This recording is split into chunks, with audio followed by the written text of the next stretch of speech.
ჩვენს რეალობაში ინტერნეტი აღარ არის უბრალოდ კომუნიკაციის საშუალება, ის ჩვენი ყოველდღიურობის ნაწილია, როგორც ბიზნესის წარმოებისას, ასევე სამსახურში, უნივერსიტეტში თუ სახლში თუნდაც გასართობად.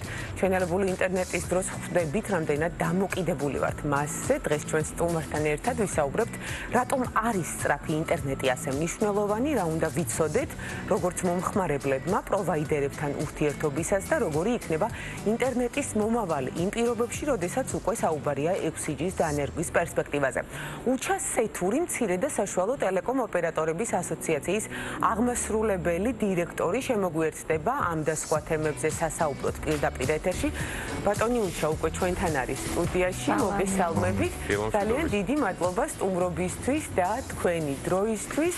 ბატონო უჩა, პოზიტიური ტრენდები გვაქვს და სწორედ ამით დავიწყოთ პოზიტიურად საუბარი, თუ რაში მდგომარეობს ამას თქვენ თავად გაგვაცნობთ და გარდა ამისა ძალიან მნიშვნელოვანია ხელმისაწვდომობა, რაც ჯერ კიდევ შეიძლება ითქვას, რომ გამოწვევაა ჩვენს ქვეყანაში, მთელი საქართველოს მასშტაბით. როგორია ხელმისაწვდომობა მომხმარებლებისთვის ინტერნეტთან მიმართებაში, როგორც დიდ ქალაქებში, ასევე რეგიონებში და ასევე საინტერესოა, რამდენად მოდის შესაბამისობაში მომსახურების ხარისხი იმ ფასთან, რასაც ჩვენ ამ მომსახურებაში ვიხდით. მოგესალმებით, მივესალმებით მაყურებელს. პირველ რიგში უნდა ითქვას, რომ საკმაოდ დაჩქარდა ის ტემპები, რომელსაც ქვეყანა გადადის ოპტიკურ ქსელზე, ანუ შეგვიძლია ვთქვათ, რომ ერთ-ერთი მოწინააღმდეგე ვართ მათ შორის იგივე ევროპულ ქვეყნებთან შედარებითაც. როდესაც გაიზარდა ოპტიკურ ქსელთან მიერთებული აბონენტების რაოდენობა, ეს ნიშნავს იმას, რომ გვაქვს უკვე საშუალება დაწყებული ტელევიზიით დამთავრებული ძალიან მაღალ ხარისხიან და სწრაფი ინტერნეტის მიწოდებით, ამის საშუალება ხდება უფრო და უფრო მეტ აბონენტთან და საკმაოდ დიდია პროცენტული მაჩვენებელი 90-დან მიახლოებული, რომელიც ნიშნავს, რომ არა მარტო დიდ ქალაქებში, ასევე სხვაგანაც, სადაც ოპტიკურ ქსელთან მიერთება საკმაოდ მაღალია და ეს რა თქმა უნდა, ძალიან დადებით ტრენდი, როდესაც შეება ზოგიერთ ევროპული ქვეყანაში ის სპილენძით იყოს მიერთებული აბონენტთან, რაც რა თქმა უნდა ამ საშუალებას არ იძლევა. ხა ეს მნიშვნელოვანი ტრენდია, ამის განაპირობებელი ფაქტორები საკმაოდ ბევრია, თუმცა მთავარი არის ალბათ ის, რომ განსაკუთრებით დასავლეთ საქართველოში დასრულდა ეგეთ წოდებული მაღალსიჩქარე ოფენეტის პროექტი, რომელმაც მოგვსაჩვენე საშუალება, მსოფლიოს საშუალო ბიზნესს მათ შორის იგივე მობილურ კომპანიებს, ყველა სპეციფიკში ტელეკომ სექტორში საქმიანობს, რომ აბონენტამდე რაც შეიძლება მაღალსიჩქარიანი ტექნოლოგიით მივიდეს და ასე მაგისტრალურ დონეზე გამოწვევები პრინციპში ყველგან უკვე დაძლეულია, შეგვიძლია ვთქვათ, რამოდენიმე გამონაკლისის გარდა. საინტერესოა მომხმარებლისთვის დღეს ჩვენთან უკვე პრიორიტეტი რა არის? ეს არის სიჩქარე, სტაბილურობა თუ ჯერ კიდევ ფასი? ჩვენ თუ შევხედავთ დღეს არსებულ სიმძლავრეებს თუ შაშადელი მონაცემებით ყოველ შემთხვევაში, შეგვიძლია ვთქვათ, რომ პრინციპში ეს ყველა ფაქტორი განაპირობებს მომსახურების ხარისხის მაჩვენებლებს, თუმცა არა მხოლოდ ეს შეიძლება იყოს ასევე მომსახურების იგივე კოლ-ცენტრის მომსახურების ხარისხი, რეაგირების დრო დაზიანებებზე და ასე შემდგომ. ანუ რამდენად სხვადასხვა პარამეტრებია, დაახლოებით 30-მდე პარამეტრი, რომელიც შეიძლება ამ შემთხვევაში განაპირობებს მომსახურების ხარისხს მათ შორის. თუმცა რა თქმა უნდა, ერთ-ერთი მნიშვნელოვანი არის ალბათ პირველ რიგში სიჩქარე, თუმცა დაბალი ფასიც შეიძლება არის ხოლმე თქვათ მოთხოვნის განაპირობებელი ძალიან ხშირად, მაგრამ გვაქვს ძალიან კაი ასე ვთქვათ სიახლე, რაც გომარებს იმაში, რომ დაახლოებით რაღაც 2 კვირაში ერთ თვეს უკვე მცირე და საშუალო ბიზნესი საკმაოდ დიდი ნაწილი მათი დაიწყებს სიჩქარების გაორმაგებას თუ არა გასამაგებას და დაახლოებით ალბათ ეს არ იქნება მიბმული ფასის ზრდაზე, ხომ ეს დავაფიქსიროთ აუცილებლად. პირველ რიგში კი ყველაზე მთავარი არის ის, რომ ფასი შენარჩუნდება იგივე, შეიძლება გაიზარდოს ძალიან ოდნავ, რამოდენიმე ლარით ლაპარაკი არის შეიძლება 2-3 მაქსიმუმ 5 ლარზე, მაგრამ სიჩქარე იქნება გაორმაგებული ან გასამაგებულიც კი გააჩნია მომსახურება. ყოველ შემთხვევაში ამ შემთხვევაში საუბარი არის სამეგრელოზე, საუბარი არის იმერეთს ციკლთან. ორ თვეში უკვე ეტაპობრივად დაიწყო სხვადასხვა რეგიონების მხარეთ ოპერატორებმა, მაგრამ ეს ტრენდი უკვე შეგვიძლია ჩვენ მათ გვერდებზე ვიხილოთ და ეს უკვე ხელმისაწვდომი იქნება, იმიტომ რომ გაფრთხილების პერიოდი გვაქვს შემოხმარებელთა და ამ პერიოდში ხდება ცვლილებების შეტანას პირობებში. ბატონო უჩა, ხელმისაწვდომობის და ხარისხის ნაწილში რომ ამოვწუროთ თემა საინტერესოა, კონკურენცია არის ძალიან მნიშვნელოვანი ალბათ დამეთანხმებით კერძო სექტორში და ასევე სახელმწიფოს როლი. ეს ორი სექტორი როგორ მოდის შესაბამისობაში ერთმანეთთან და მათი კოორდინირებული მუშაობა ხომ არ არის სწორედ იმ დადებითი ტრენდების განმაპირობებელი, რაზეც თქვენ დასაწყისში ისაუბრეთ და გამოწვევები რა ნაწილშია, ესეც დავაფიქსიროთ. იცით, კონკურენცია ამ შემთხვევაში მარეგულირებელი კომისია გვაქვს ახლა ჩვენი სფეროს რეგულატორი, რომელიც კოორდინაციაში ალბათ ეს სიტყვა შეიძლება ვთქვათ, რომ თანამშრომლობთ, იმიტომ რომ შეიძლება იყოს ძალიან ბევრი რეგულაცია, რომელიც სწორედ განაპირობებს პირველში მომხმარებლის ინტერესების დაცვას, მომსახურების ხარისხის ამაღლებას, ფასის დაწევას და პირობების ცვლილებას.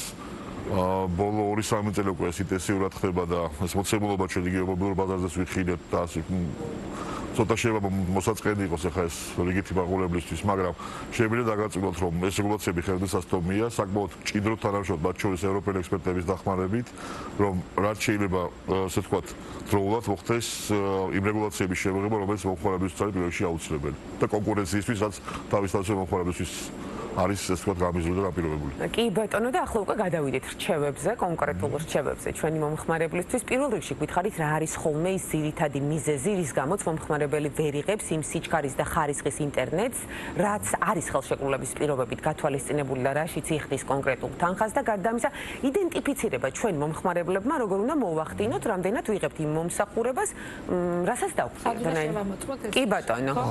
იცით როგორ რაღაცა ეს ფიზიკს ყველაზე სწორი და მთავარი კითხვა იმიტომ რომ ინფორმირებული მომხმარებელი ნიშნავს იმას, რომ არ აქვს ოპერატორს იმის საშუალება, რომ რაღაც არასწორი ცუდი სერვისი მიაწოდოს მას და ეს ბევრ პირობებთან დაკავშირებული.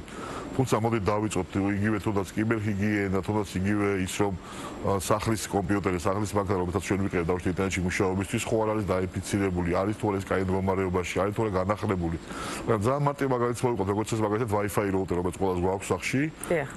ჩვენი მთავარი რჩევა არის, რომ ეს Wi-Fi routeri უკვე დღეს შეიძლება თქვას უმეტეს შემთხვევაში მოძველებულია და მიუხედავად იმისა, მე შეიძლება 100 მეგაბიტის მივაწოდე მომხმარებელს ჩემ ბოლოებელ, ასე ვთქვათ, მოწყობილობამდე, მაგრამ თვითონ routeri ვერ ატარებს მაქსიმუმ დაუშვათ 10 მეგაბიტზე ან 20 მეგაბიტზე მეც.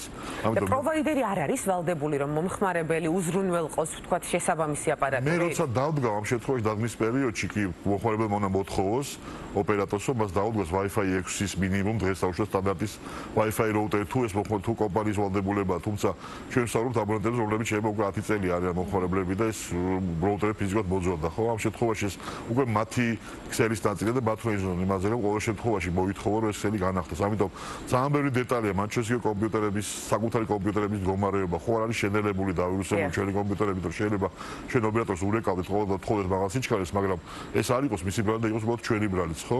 ამიტომ მომხმარებლის მხარე უნდა იყოს მაქსიმალურად მოწესრიგებული, რომ ამაზე ვსაუბრობთ. იმიტომ კიდევ ერთხელ ვიმეორებ, ოპტიკური ტექნოლოგია იძლევა შეუზღუდავი რაოდენობის მოცულობის სიჩქარის მიცემას თითოეული აბონენტის დონეზე.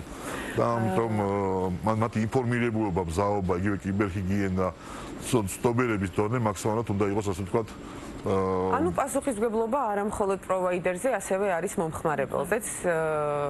თანხმდებით ამაზე, ჩვენ უნდა მოვითხოვოთ ის, რასაც ვიმსახურებთ აუცილებლად და უნდა დაუთმოთ დრო ამას, რადგან რეალურად ინტერნეტი არის ჩვენი ყოველდღიურობის ნაწილი, თვალის გახელიდან დაძინებამდე მუდმივად ვიყენებთ ამ ყველაფერს. ბოლოსკენ მინდა უკვე შეჯამების სახით კითხოთ, ყველაზე მნიშვნელოვანი რა ცვლილებებს უნდა ველოდოთ და სად არის დღეს საქართველო? თქვენ ახსენეთ, რომ ევროპულ ქვეყნებთან შედარებითაც კი ძალიან კარგი მონაცემები გვაქვს. რეალურად პერსპექტივა როგორია?